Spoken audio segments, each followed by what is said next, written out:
Hey, baby, look at the camera. What? Hi, this is mommyzhie and babyzhie, and welcome to the vlog. Oh. And we will make bracelets for AJ and the girls. Oh, today, we're gonna make bead bracelets for Kuya AJ's 7th birthday. And Maglegal, actually, this is souvenir for his birthday. So, i-share lang namin sa inyo, I'm rather, really late. kung paano namin ginagawa tong bead bracelets Next na time, personalized I'll or not be customized. really At saka, ito din magandang bonding moment sa inyo ng mga children nyo.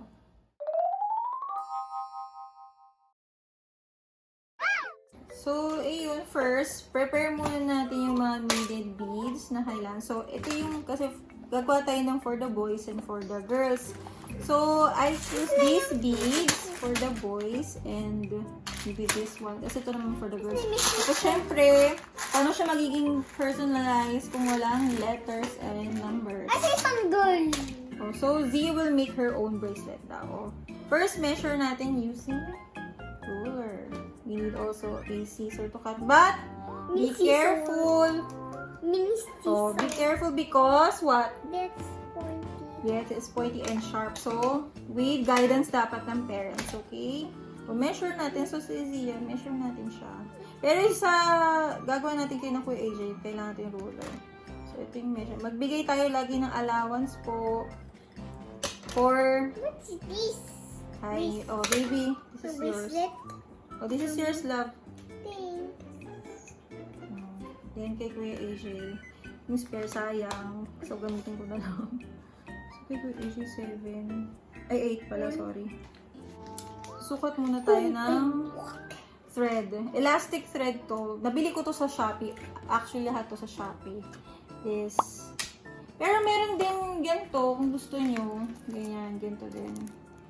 Pero, it's up to you kung anong use nyo. So, yun.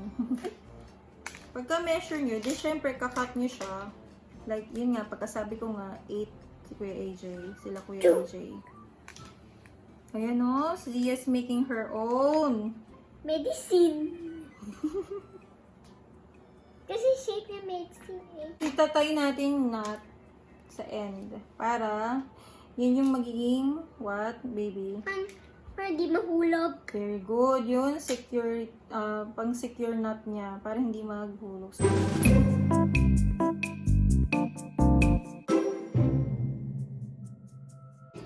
So, nag-change ako ng thread kasi medyo nahirapan ako mag-make ng knot dun sa elastic na thread na ito. Oh, so, nag-change ako. After you make a knot, gumamit din ako ng needle kasi itong thread na to medyo parang ano siya, parang same sa ginagamit sa damit. Tapos, pag gumagamit tayo ng beads na small, need talaga ng needle. But be careful. Sabi ko nga, need ng guidance ng parents. It's a race. Zia, baka masyado nga. So, si Zia, nakagawa na siya ng pattern niya. And let us see nga kung fit na. Yan, sakto na sa kanya. So, after that, hold each end, then make a knot. I'm gonna show you all my bracelets. O, sige, she's gonna show daw all her bracelets. Wait lang. O, so, ay, kasi,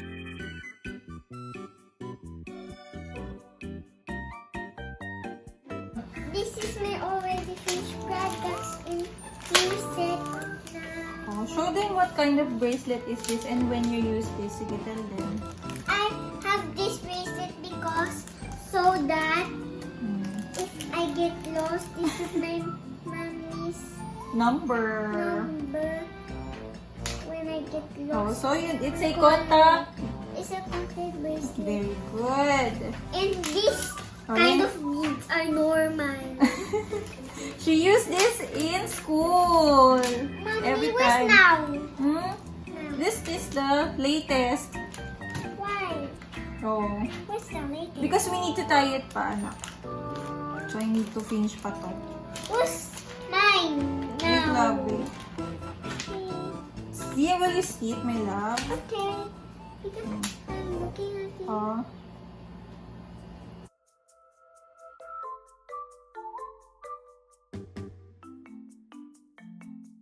Story with whenever you wear bracelets.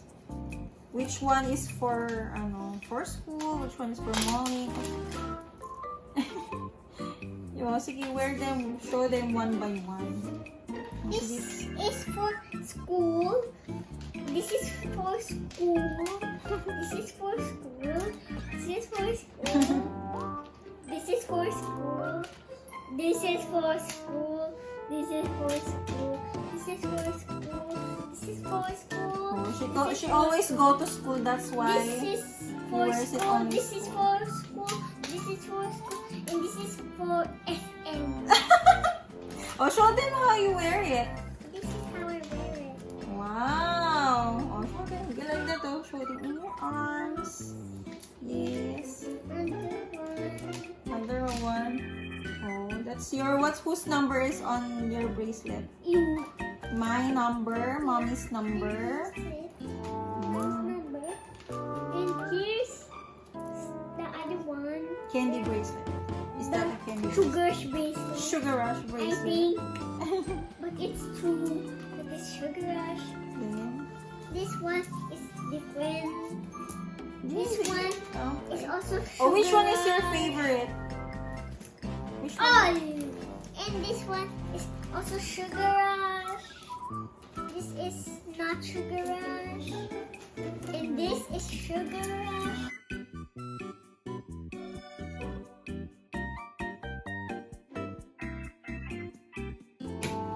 So after nyo ma-complete yung bead design na gusto nyo, so maglalagay na tayo ng letters para lalo siya maging personalized. So in this time, I'm gonna Where's put mine? AJ 7 kasi 7th birthday ni Kuya AJ. Where's mine? So I'm gonna make yours. So after natin malagay yung AJ 7, yan. Nanat na natin siya.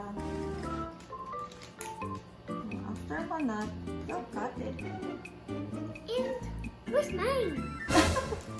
Talagang she's very, Because I want to consistent. see mine. Oops. Careful, love.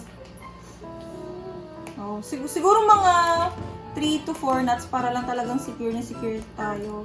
Pero even though naman, the elastic band is very, strong kumpara do sa other one. Pang kids talaga to na mahilig mong bata. Wait lang ha. Pag natapos natin siya, we'll cut it. Yes, where's mine too? Oops. Careful against the scissors. Yes. And voila! We made a bracelet for Kuya AJ.